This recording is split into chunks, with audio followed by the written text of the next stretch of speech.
Assalamualaikum warahmatullahi wabarakatuh.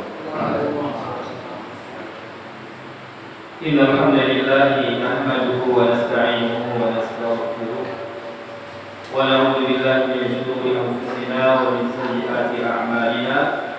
May yahdihillahu fala mudilla lahu wa may yudlil fala hadiya lahu. Wa asyhadu an la ilaha illallah wahdahu la syarika lahu wa asyhadu anna Muhammadan abduhu wa rasuluh.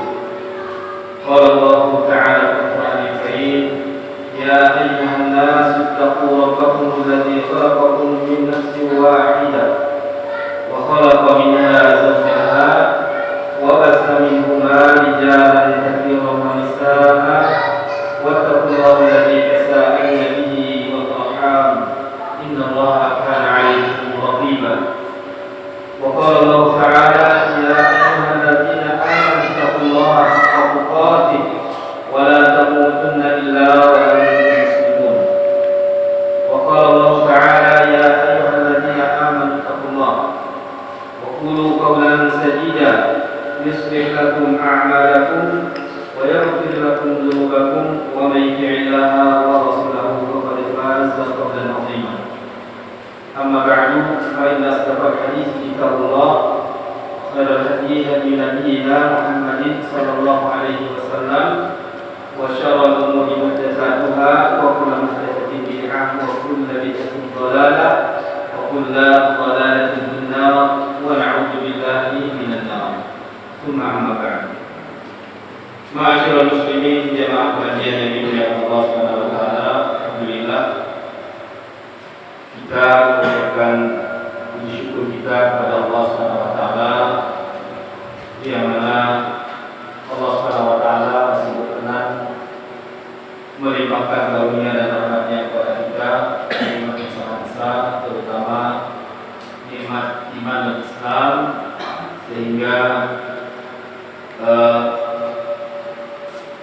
Allah Subhanahu wa taala masih mengizinkan kita, memberikan taufik kepada kita melangkahkan kedua kaki kita ke masjid ini, salah satu rumah dari rumah Allah Subhanahu wa taala, dalam rangka untuk beribadah kepada Allah Subhanahu wa taala, mendekatkan diri kepada Allah Subhanahu wa taala.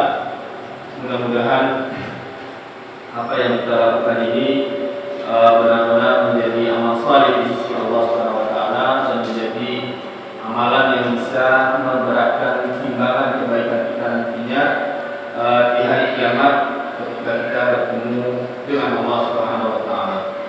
Ma'asyiral muslimin jemaah kajian yang dimuliakan Allah Subhanahu wa taala, alhamdulillah kita di sini berterima kasih besar kepada amir masjidnya, kemudian kepada bapak-bapak yang ada memberikan waktu kepada kita untuk saling muzakarah, memberikan masukan wasiat agar kita tetap berada di atas agama Allah Subhanahu wa taala dan kita berupaya untuk mendalami kembali agama Allah Subhanahu wa taala yang Allah amanahkan kepada kita. Ma'asyiral muslimin jemaah kajian yang dimuliakan Allah Subhanahu wa taala, maka kami mengucapkan jazakumullah khairan atas tempat dan waktu yang dipersilahkan kepada kami, dan insyaallah kita di sini menjelang salat Isya kita mengkaji atau membaca beberapa masalah yang berkaitan dengan agama kita, agar kita benar-benar betul mengetahui seluk-beluk dari agama kita itu sendiri, terutama di dalam masalah fikih-fikih ibadah kita. Ma'asyiral muslimin jemaah kajian yang dimuliakan Allah Subhanahu wa taala, namun di sini insyaallah kita membaca masalah yang berkaitan dengan ibadah yang akan kita hadapi sebentar lagi, yaitu mengenai sholatul idain, sholat dua hari raya. Ini insyaallah pembahasan kita di malam ini, bagaimana sebenarnya kedudukan sholat hari raya di dalam agama Islam sesuai dengan panduan para ulama rahimahullah taala. Di sini kita insyaallah berpandu atau mengambil panduan dari buku Al-Wajiz, yaitu buku fikih ringkas sebetulnya yang dikarang oleh Dr. Abdul Azim bin Badawi. Beliau mengarang ini dengan sangat ringkas merangkum permasalahan-permasalahan yang berkaitan dengan masalah fikih ibadah. Dan insyaallah kita di sini memilih ya fikih atau hukum-hukum yang berkaitan seputar salat hari raya. Beliau di sini menyebutkan bahwa salatul idaini wajibatun 'alal rijali wan nisa. Yaitu yang pertama tentunya berkaitan dengan hukum salat dua hari raya, baik hari raya tersebut Idul Fitri maupun hari raya tersebut adalah Idul Adha. Dan insyaallah kita sebentar lagi mungkin hanya hitungan beberapa hari kita insyaallah melakukan salat hari raya. Mudah-mudahan Allah Subhanahu wa taala memberikan umur panjang kepada kita sehingga bisa kita kembali bertemu dengan salat hari raya Idul Adha. Yaitu bab yang pertama atau pasal yang pertama, beliau menyinggung mengenai hukumnya, yaitu mengenai hukum salat dua hari raya, yaitu wajib dihukum salat hari raya ini wajib, baik untuk kalangan kaum lelaki maupun untuk kalangan kaum wanita dari kalangan kaum muslimin, hukumnya wajib. Namun ma'asyiral muslimin, para jemaah yang dimuliakan Allah Subhanahu wa taala, ini bukan sesuatu yang disepakati oleh seluruh para ulama. Tidak. Hukum yang seperti ini atau yang dipilih oleh beliau ini bukanlah sesuatu yang disepakati oleh para ulama. Namun di sana ada juga sebagian para ulama yang memiliki sisi pandang yang berbeda, dan itu juga sesuai dengan kemampuan mereka masing-masing di dalam memahami dalil, sehingga ada sebagian para ulama yang berbeda dengan pendapat yang dipilih oleh pengarang buku ini.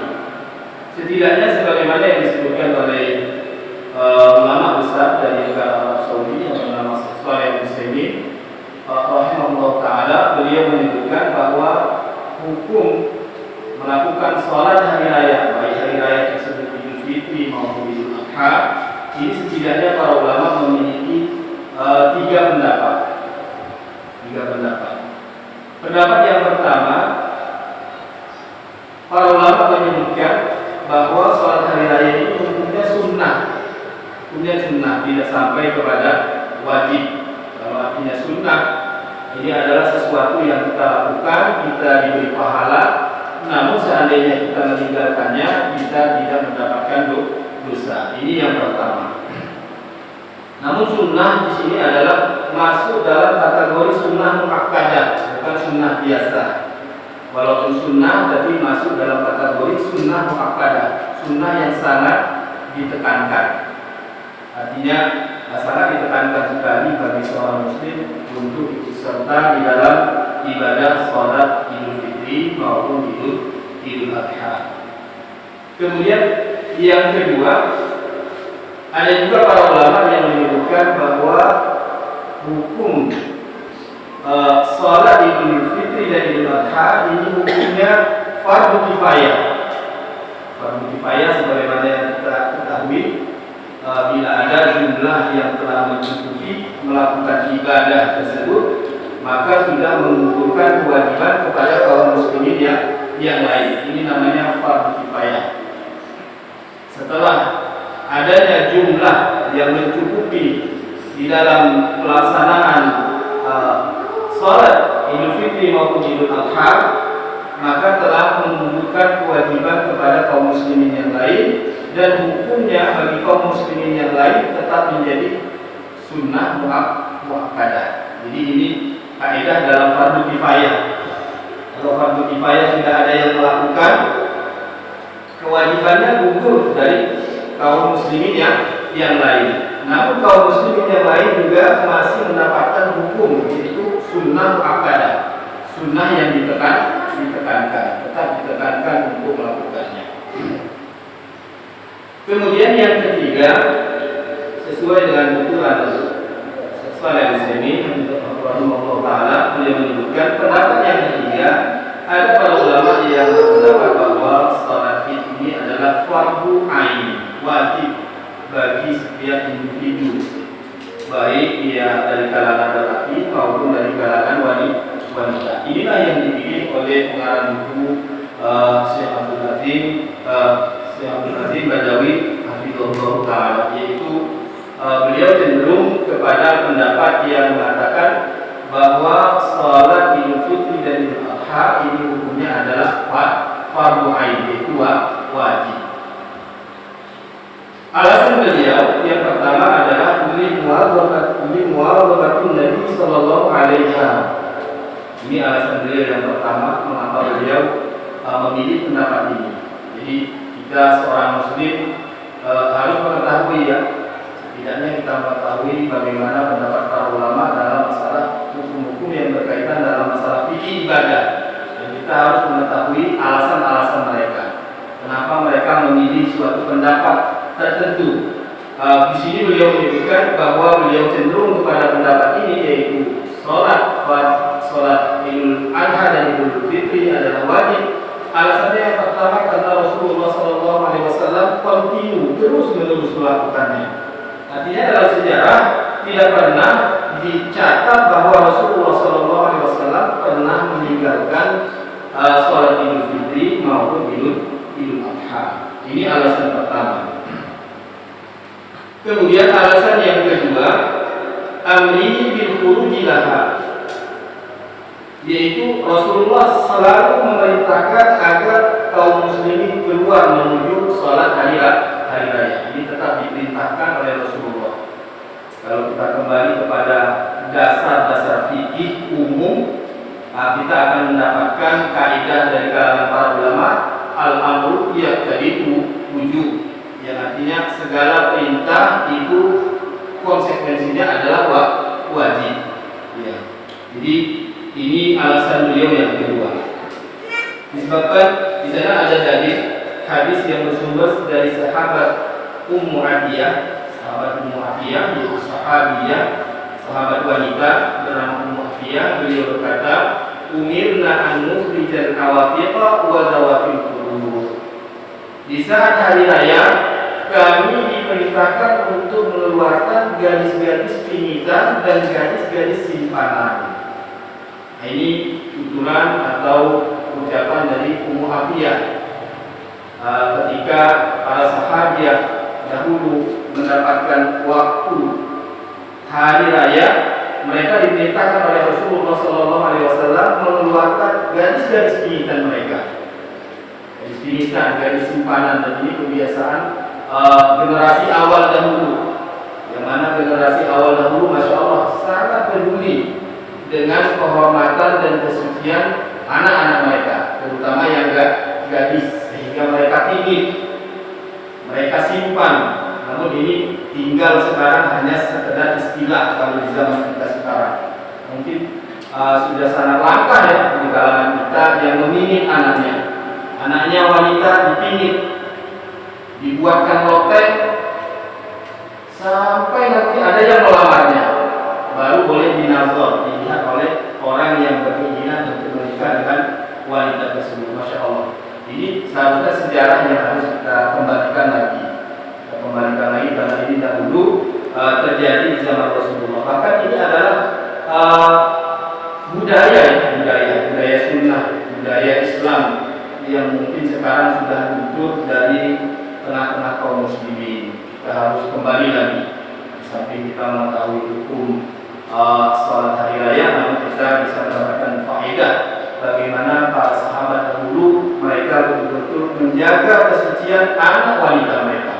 Ya, dipingit ini artinya dikurung sampai ada seseorang yang melamar, sehingga anak tersebut betul-betul suci, tidak ternodai dengan perkara-perkara yang merusak kehormatan wanita tersebut sampai dia berumah tangga.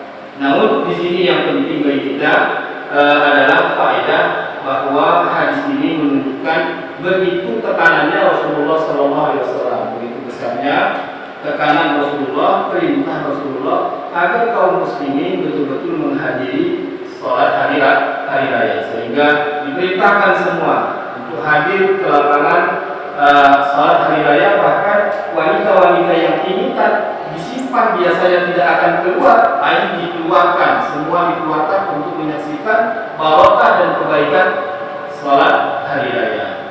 Ini alasan beliau sehingga beliau menyebutkan bahwa sholat hari raya itu wajib.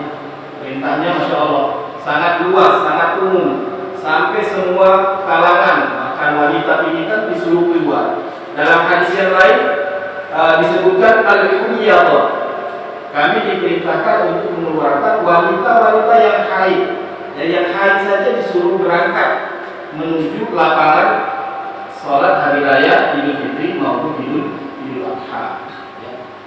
Yang haid, namun yang haid disunahkan untuk lebih menjauh sedikit dari lapangan sholat. Ya. Namun di sini bisa kita ambil faedah bagaimana perintah Rasulullah SAW bentuk tekanan sehingga kaum muslimin betul-betul diperintahkan untuk ikut serta menampakkan syiar Islam, yaitu beribadah kepada Allah di hari raya Idul Fitri maupun Idul Adha, sehingga secara umum kaum muslimin diperintahkan, wanita, lelaki maupun wanita, bahkan wanita haid juga diperintahkan untuk keluar rumah mereka agar mereka menyaksikan sholat hari raya. Begitu juga di sana ada dalil yang menguatkan pendapat ini, yaitu hadis yang bersumber dari sebelumnya hadis yang kita sebutkan tadi adalah hadis yang diriwayatkan oleh Imam Bukhari dan Imam Muslim. Tentunya hadis yang diriwayatkan oleh Imam Bukhari dan Imam Muslim ini adalah hadis-hadis yang sahih. Karena Imam Bukhari banyak hafalannya, banyak hadisnya, Imam Muslim banyak hadisnya. Banyak mereka hafal hadis baik yang sahih maupun yang dhaif. Namun Imam Bukhari dan Imam Muslim mensyaratkan ya hadis-hadis yang masuk dalam kitab Sahih Bukhari dan Sahih Muslim adalah hadis-hadis yang betul-betul sahih. Hadis-hadisnya betul-betul sahih. Kemudian ma'asyiral muslimin, para jamaah kajian yang dimuliakan Allah Subhanahu wa taala, dalil yang kedua yaitu hadis bersumber dari sahabat Hafsah, dari Hafsah binti Sirin. Beliau berkata, kunna namna'u jawarina ayyakhrujna yaumal id. Dulu awal-awal Islam kami melarang ya, gadis-gadis kami untuk keluar di hari raya. Ini dulu di awal Islam, bagaimana para sahabat betul-betul memperhatikan kondisi anak gadisnya. Ya, anak gadis belum boleh masuk atau ikut serta dalam sholat hari raya. Ini awal Islam. Nah, mereka sangat menjaga kehormatan wanita. Fajaat imra'atun fanazalat qasra bani Khalaf. Kemudian ada sahabat wanita datang ke kampung yang bernama Bani Khalaf. Fa'ataituha. Kemudian aku mendatanginya. Itu dari Hafsah binti Sirin. Ya, dia mendatangi sahabat tersebut. Ini juga menunjukkan pedulinya generasi awal dahulu tentang ilmu. Ada sahabat langsung didatangi. Benar-benar ingin ditimpa ilmunya. Fahaddatsat. Kemudian sahabat perempuan tersebut bercerita bahwa dia memiliki ipar, suami dari saudari beliau yang pernah ikut berperang bersama Rasulullah SAW 12 kali peperangan. Sahabat perempuan tersebut menunjukkan kepada Hafsah bahwa dia memiliki ipar, yaitu suami dari saudarinya. Iparnya ini selalu ikut berperang bersama Rasulullah sampai berperang 12 kali. 12 kali perang, Masya Allah. 12 kali peperangan yang dia ikuti, alhamdulillah dia tidak terbunuh. Ini menunjukkan ajal itu memang betul-betul di tangan Allah Subhanahu wa taala. Ajal itu betul-betul betul-betul di tangan Allah Subhanahu wa taala. Fakanat ukhtuha ma'ahu fi sitti ghazawat. Sementara saudarinya, kakak atau adiknya tersebut pernah mengikuti suaminya di dalam peperangan bersama Rasulullah selama 6 kali perang. Kemudian saudarinya berkata, "Kunna naqumu 'alal marda wa nudawi al-kalma." Tugas kami wanita ikut perang adalah merawat para sahabat mujahidin yang dalam keadaan sakit dan luka. Ini tugasnya kaum wanita ya, kaum wanita yang ikut serta berperang. Mereka ini seakan-akan hanya ahli medis untuk menangani para sahabat-sahabat yang terluka dan sakit, mereka yang merawat. Faqalat ya Rasulullah ala ihdana ba'sun idza lam yakun laha tibarun alla tasbut. Kemudian sahabat perempuan tersebut berkata kepada Rasulullah, "Wahai Rasulullah, apakah kami berdosa di saat sholat hari raya tidak keluar ikut sholat hari raya? Karena salah satu kami ada yang tidak memiliki jilbab, nggak punya telepon untuk menghadiri sholat hari raya." Ini pertanyaan dari sahabat perempuan kepada Rasulullah. Ini gambaran kehidupan di zaman Rasulullah ya. Bagaimana para sahabat mereka dalam keadaan kondisi yang memprihatinkan sekali. Tapi masya Allah tidak menghalangi mereka untuk menjalankan agama dan sunnah Rasulullah Sallallahu Alaihi Wasallam. Sangat bersemangat. Ini yang butuh untuk kita menjadikan tauladan, ya, contoh yang baik untuk kita. Ya, walaupun mereka kadang ada yang tidak memiliki jilbab bahkan. Ya, bertanya kepada Rasulullah, "Ya Rasulullah, apakah kami berdosa kalau kami tidak ikut sholat hari raya? Karena salah satu di antara kami ada yang tidak memiliki jilbab." Faqala Rasulullah bersabda, "Litulbisha shahibatuha min jilbabiha." Ini sahabat Rasulullah. Hendaknya wanita-wanita yang lain, sahabat-sahabat wanita yang lain meminjamkan jilbab kepada yang tidak memiliki jilbab, atau membawa wanita yang tidak memiliki jilbab di dalam jilbabnya. Masya Allah, satu jilbab 2 orang atau 3 orang. Itu kondisi para sahabat itu. Masya Allah, sangat memperhatikan. Tapi mereka girohnya, semangatnya untuk menjalankan sunnah Rasulullah. Memang Masya Allah ya, sangat perlu diketahui. Faliyashhadna al-khaira wa da'watal muslimin. Hendaknya mereka menyaksikan kebaikan di hari itu dan menyaksikan seruan-seruan dakwah khutbah yang disampaikan kepada kaum muslimin. Jadi di sini kita bisa ambil faedah ya, bagaimana Rasulullah memberikan tekanan kepada para sahabat agar memang betul-betul semua keluar menuju musola hari raya. Bahkan wanita yang tadi melapor, di antara mereka ada yang tidak memiliki jilbab, Rasulullah tidak memberikan uzur. Tetap Rasulullah bilang hendaknya yang memiliki jilbab lebih memberikan pinjaman kepada saudarinya, atau dia bawa saudari yang tidak memiliki jilbab di dalam jilbabnya.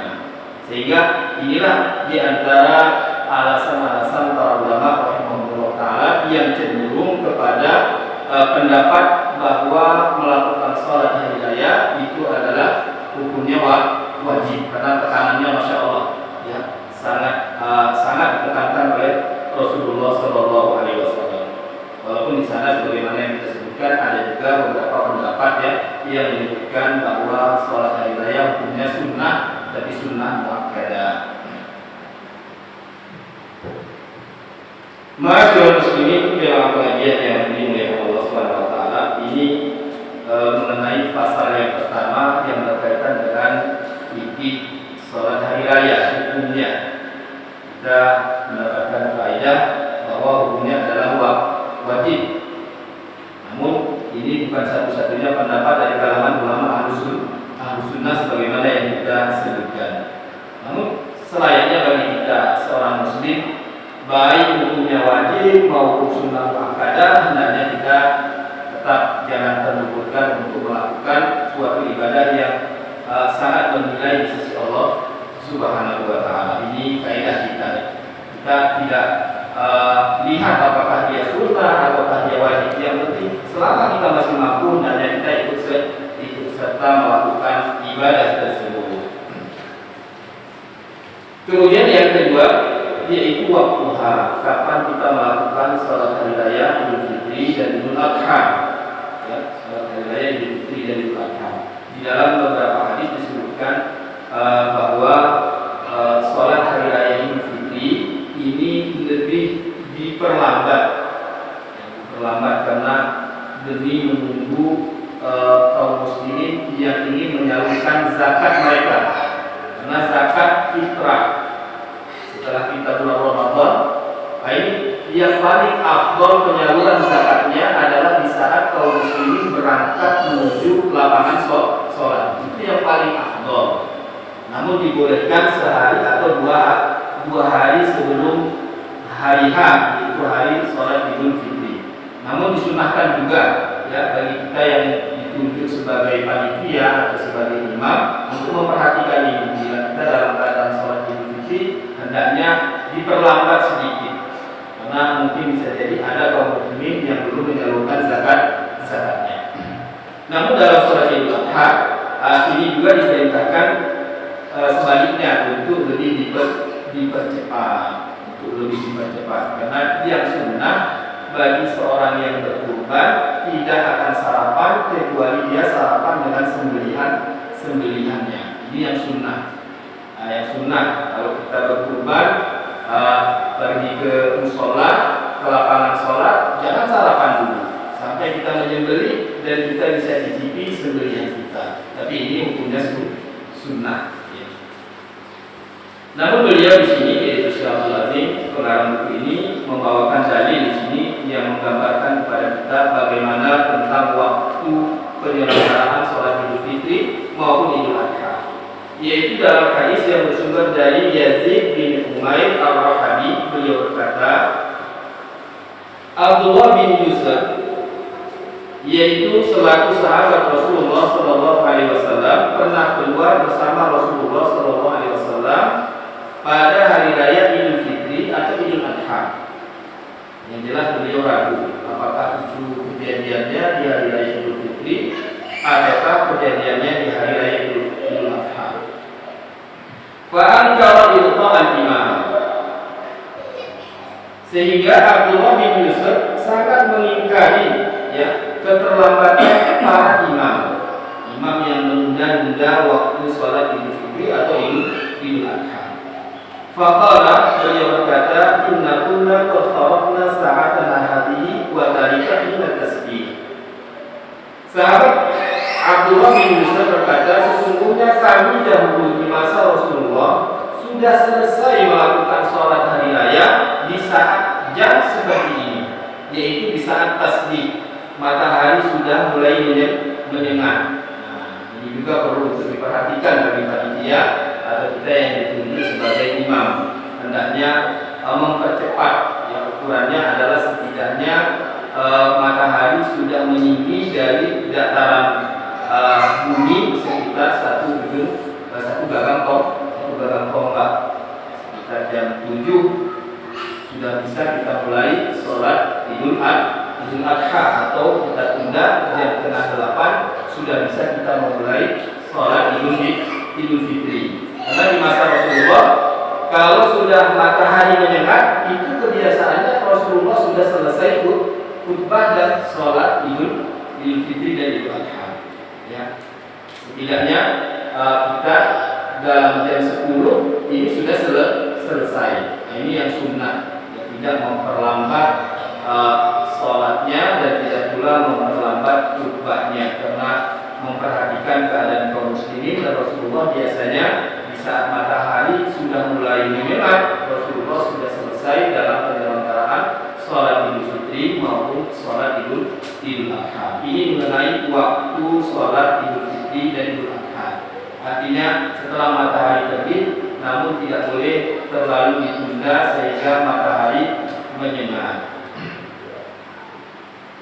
Kemudian ma'asyiral muslimin jemaah kajian yang dimuliakan Allah Subhanahu wa taala, kita melanjutkan bab selanjutnya yaitu berkaitan dengan al-khuruj ila musholla. Bagaimana kondisi sunnah keluar ke musholla. Musholla ini Masya Allah ya, musholla ini bahasa Arab sebetulnya, bahkan ini disebut dengan bahasa syar'i. Musholla ini kalau sebetulnya dalam bahasa syar'inya lapangan sholat.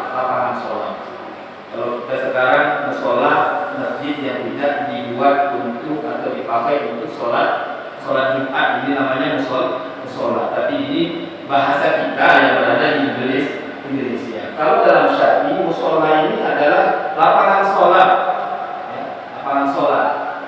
Kalau masjid yang tidak dipakai sholat Jumat namanya masjid, tetap masjid. Masjid yang dipakai sholat Jumat namanya masjid jami. Nah seperti itu. Itu kalau bahasa syar'i, masjid jami. Nah, ini dipakai sholat Jumat berarti masjid ini namanya masjid jami. Musholla ini ada dua dulu di zaman Rasulullah. Jadi di zaman Rasulullah musholla itu ada dua. Ada pertama namanya musholla jenazah, lapangan sholat untuk jenazah. Lapangan sholat jenazah ini di sekitar halaman masjid Rasulullah. Ini juga sunnah ya, sunnah hukumnya. Sholat jenazah itu hukum sunnahnya yang afdolnya di halaman masjid, namanya musholla. Ini yang sunnah. Walaupun terkadang-kadang Rasulullah pernah melakukan sholat jenazah di dalam masjid, boleh di dalam, namun yang afdol di musholanya lapangan masjid. Kemudian musholla yang kedua di zaman Rasulullah adalah lapangan sholat Idul Fitri dan Idul Adha.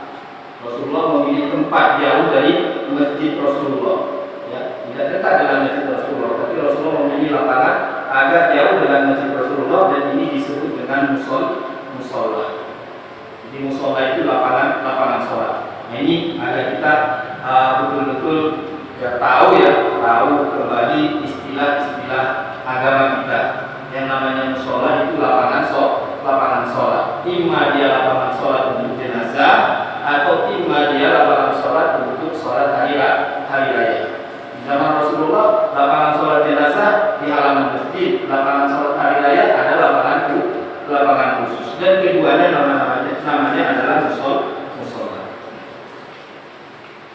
Namun kalau kita sudah berjalan ya memahami umat muslim yang ada di Indonesia, musholla yang masjid yang bukan digunakan untuk sholat Jumat. Tapi itu secara bahasa kita Indonesia.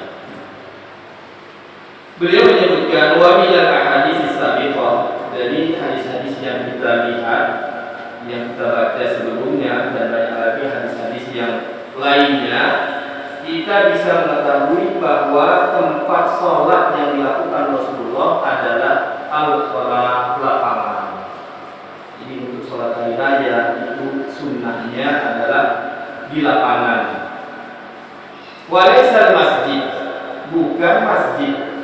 Jadi melakukan sholat hari raya itu di lapangan, bukan di masjid. Faqad kana yakhruju laha.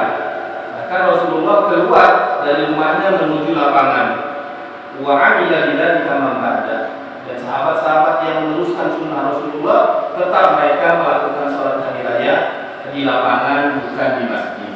Ini yang dipilih oleh Syekh Abdul Aziz pengarang buku ini. Tapi perlu juga untuk kita ketahui, ya. Di sana ada para ulama, tentunya mereka terkadang memiliki sisi pandang yang berbeda di dalam menyimpulkan dalil-dalil yang ada, sehingga berdampak memberikan hukum yang berbeda. Ya, ada pendapat yang seperti ini, ya, pendapat yang seperti ini. Jadi yang dikuatkan oleh pengarang buku ini, sholat hari raya baik Idul Adha itu dilakukan di musholla, di lapangan. Kalau kita kembali lagi sedikit, ya, kita kembalikan kepada ulama-ulama kita yang ada, terutama adalah ulama yang sangat mendalami masalah fikih, yaitu dari kalangan imamnya 4, ya, dari mulai Imam Abu Hanifah, kemudian Yang ketua Imam Abu Hanifah. Kemudian setelah itu Imam Malik. Abu Hanifah namanya mazhab Hanafi. Kalau Imam Malik dikenal dengan mazhab Maliki. Kalau Imam Syafi'i yang ketiga disebut dengan mazhab Syafi'i.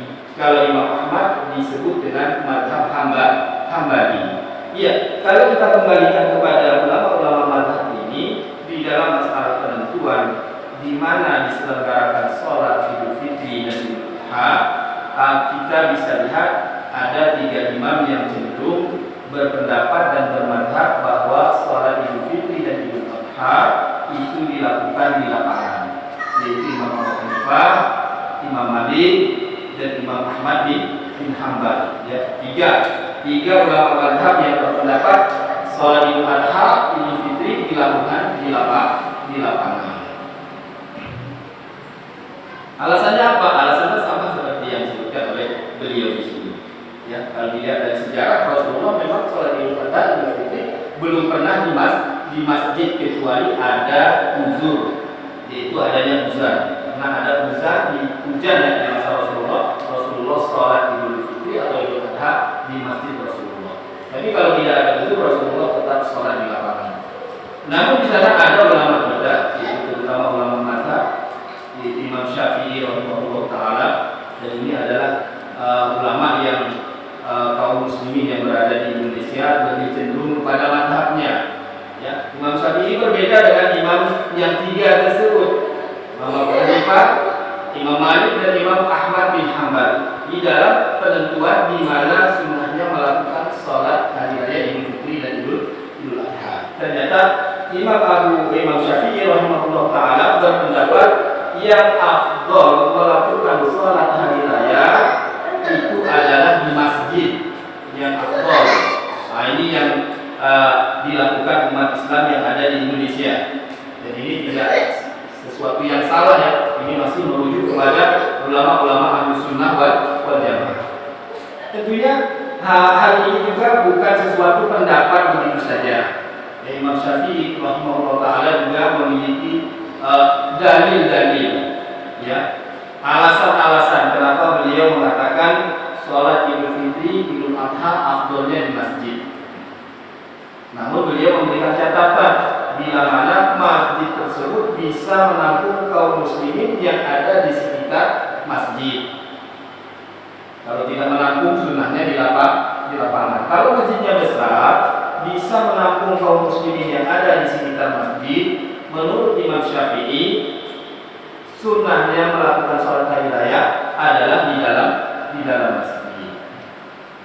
Ini alasan beliau yang pertama, karena Rasulullah SAW meninggalkan masjidnya mengarah ke arah musola lapangan disebabkan sempitnya masjid Rasulullah SAW. Jadi ini sisi pandang dari Imam Syafi'i rahimahullah taala. Jadi begitu para ulama. Para ulama kadang-kadang melihat suatu masalah ini kadang-kadang melihatnya berbeda ya, dari sisi yang berbeda. Kemudian di antara alasan Imam Syafi'i rahimahullah taala juga secara umum tempat yang paling mulia di muka bumi ini adalah masjid. Secara umum tempat yang paling mulia di muka bumi ini adalah masjid. Sehingga beribadah apapun ibadahnya, terutama sholat, yang lebih utama adalah di masjid. Ini diantara alasan mengapa Imam Syafi'i rahimahullah taala menguatkan bahwa sholat Idul Fitri dan Idul Adha dilakukan di masjid. Kemudian beliau juga memiliki alasan yang ketiga. Beliau berkata tidak pernah diriwayatkan bagi penduduk Makkah yang tidak melakukan haji, melakukan sholat Idul Fitri dan Idul Adha di lapangan. Ini belum ada riwayatnya. Nggak ada riwayat bagi penduduk Makkah di masa Idul Fitri dan Idul Adha mereka melakukan sholat hari raya di lapangan. Nggak ada sejarahnya. Karena memang kalau kita lihat dari bentuk fisik masjid Nabawi dengan fisik Masjid Al-Haram itu sangat berbeda ya. Kalau kita lihat lihat isi Masjid Nabawi, terutama di zaman dahulu, Masjid Rasulullah itu sangat kecil, sangat kecil. Dinding-dindingnya, tiang-tiangnya berlepak rumah, bahkan atap Masjid Rasulullah bisa dipegang dengan tangan kita, bisa dipegang dengan tangan. Sehingga ini alasannya Rasulullah memilih musola, yaitu lapangan. Namun kalau kita lihat Masjidil Haram, di masa dulu Masjidil Haram itu belum ada fisik bangunannya, yang ada cuma Ka'bah satu petaan saja. Dan kaum muslimin melakukan sholat Idul Fitri, Idul Adha di masa Rasulullah tidak pernah diriwayatkan bagi penduduk Makkah melakukan sholat lain dari Masjidil Haram. Kenapa boleh di Masjidil Haram, tidak dilakukan di Masjid Nabawi? Nah, ini alasan tersendiri bagi Imam Syafi'i. Di Masjid Nabawi tidak dilakukan sholat Idul Fitri dan Idul Adha disebabkan tidak menampung, tidak mencukupi dan tidak bisa menampung kaum muslimin yang berada di sekitar Madinah. Karena memang bentuk fisik masjidnya seperti masjid kita, berbentuk berdinding. Kalau Masjid Haram, ini cuma Ka'bah. Berapapun datang tetap mencukupi. Nah, ini alasan Imam Syafi'i rahimahullah ta'ala. Jadi ini perlu untuk kita pertimbangkan ya. Kita pertimbangkan ketika kita menghadapi kaum muslimin, teman-teman kita sendiri, masyarakat kita sendiri. Ada yang memilih sholat di lapangan, ada pula yang memilih sholat di masjid. Namun kalau kita seorang muslim yang betul-betul memiliki pengetahuan, maka kita tidak ada kejanggalan dalam masalah ini. Iya Pak? Ada kejanggalan atau tidak Pak? Iya. Tidak ada kejanggalan. Kita mengetahui ada 4 mazhab yang berpendapat sholat Idul Fitri dan Idul Adha di lapangan. Dan alasan-alasannya juga sudah kita sebutkan tadi ya. Di antaranya tidak pernah dilakukan Rasulullah. Kalau Rasulullah pribadi memang tetap sholat di lapangan. Kemudian kalau kita lihat dari pendapat Imam Syafi'i, kalau kita kaji-kaji, kayaknya kuat juga. Karena fisik Masjid Nabawi dengan fisik Masjidil Haram itu memang sangat berbeda.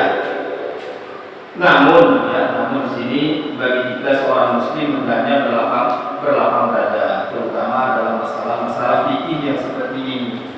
Ya, ini juga menunjukkan bahwa para ulama bukanlah layaknya seperti nabi. Mereka kadang-kadang beristihad, yang memiliki istihad. Siapa yang beristihad setelah mengeluarkan semua potensi ilmunya di dalam memahami hadis, memahami dalil, kemudian mengeluarkan hukum sesuai dengan sunnah, maka dia mendapatkan dua pahala. Namun apabila seorang imam ulama Ahlussunnah wal Jamaah mengeluarkan segala kekuatan dan potensinya di dalam memahami dalil dan hadis, kemudian mengeluarkan hukum ijtihad yang tidak sesuai dengan sunnah, nantinya di hari kiamat nanti, maka tetap mendapatkan satu pahala. Jadi kita yang berada di Indonesia ini hanya di antara dua, yaitu antara dapat satu pahala atau dapat dua pahala. Yang salah tidak ada. Jadi ini harus betul-betul kita perhatikan. Akhirnya kita di lapangan betul-betul menjaga, terlebih kita yang berilmu. Sehingga para ulama menyebutkan man kathura ilmuhu kathura sukutuhu wa qalla inkaruhu. Siapa yang banyak ilmunya, banyak diamnya, dan mengingkari sangat jarang. Nah, ini karakter, kriteria orang yang berilmu ya. Kalau orang yang berilmu itu ibarat seperti mobil angkutan. Kalau diesel bawa angkutan 10 ton, kira-kira jalan di lubang-lubang cepat atau lambat? Tentunya sangat lambat. Ini betul-betul mempunyai bobot. Namun kalau yang kosong, masya Allah, cepat, menunjukkan kurangnya ilmu. Sehingga betul ya, pepatah-pepatah yang disebutkan oleh para ulama Allah Ta'ala, ini adalah suatu percobaan, pengalaman dari mereka. Ya, wa sukutuhu wa qawaidah. Siapa yang banyak ilmunya, banyak diamnya, kemudian jarang mengingkari orang. Jangan-jangan dia yang tidak paham. Ini butuhnya kita untuk menggali kembali ilmu-ilmu yang berkaitan dengan agama kita, ya. Terutama kita yang sudah ada atau berada di akhir zaman. Kalau kita bertemu langsung dengan Rasulullah, ini sudah sesuatu yang tidak mungkin, ya. Tapi kalau kita bertemu dengan para ulama, ini masih memungkinkan. Tapi terkadang di lapangan kita mendapati para ulama memiliki pendapat yang berbeda-beda. Ini mesti kita mendapati ulama memiliki pendapat yang berbeda-beda. Selama mereka ulama Ahlus Sunnah wal Jamaah dan mereka beristihad mengeluarkan semua potensi kekuatan mereka di dalam mengkaji dan mendalami ilmu tersebut, maka kita hendaknya memperhatikan dan mempertimbangkan seluruh apa yang menjadi istihad dari kalangan para ulama. Setidaknya kita saling menghargai. Terlebih-lebih kita melihat dalil mereka dan alasan-alasan mereka, dan jangan sekali-kali kita menjadi juri kalangan para ulama. Kita yang awam, kita yang menjadi juri, Masya Allah. Ini biasa, ya, yang awam yang menjadi juri. Ulama kholat yang salah, ulama ini yang benar, kita yang jadi juri. Sementara juri lebih pandai daripada pemain. Masya Allah. Ini kita berarti tidak tahu kadar diri kita. Jadi ma'asyiral muslimin, para jemaah kajian yang dimuliakan Allah Subhanahu wa taala, ini sekedar faedah ketika kita mengkaji fikih, ya seperti itu. Ya, fikih ini jarang satu pendapat. Tentunya di sana banyak pendapat. Namun kalau kita sudah mendalaminya, kita masing-masing tahu dalil, sandaran masing-masing, mazhab dan alasan masing-masing, maka kita insya Allah lebih lapang dada. Tapi seharusnya kita lebih cenderung kepada yang kuat dari dalilnya. Tidak boleh fanatik mazhab. Yang diingkari oleh para ulama adalah fanatik mazhab. Pokoknya Syafi'i, benar nggak benar dalilnya Syafi'i, hadisnya sahih tidak sahih Syafi'i. Ini yang dilarang oleh para ulama. Kalau kita yang ada, kita sebagai awam, hendaknya kita kembali kita telah sesuai dengan kemampuan kita. Ada mentelaah ini kita butuh para ulama, setidaknya kita butuh membaca tulisan-tulisan para ulama rahimahullah taala. Baiklah para jemaah yang dimuliakan Allah Subhanahu wa taala, mungkin ini kajian yang kita baca dalam pertemuan ini, yaitu kita sampai kepada fikih sholat hari raya.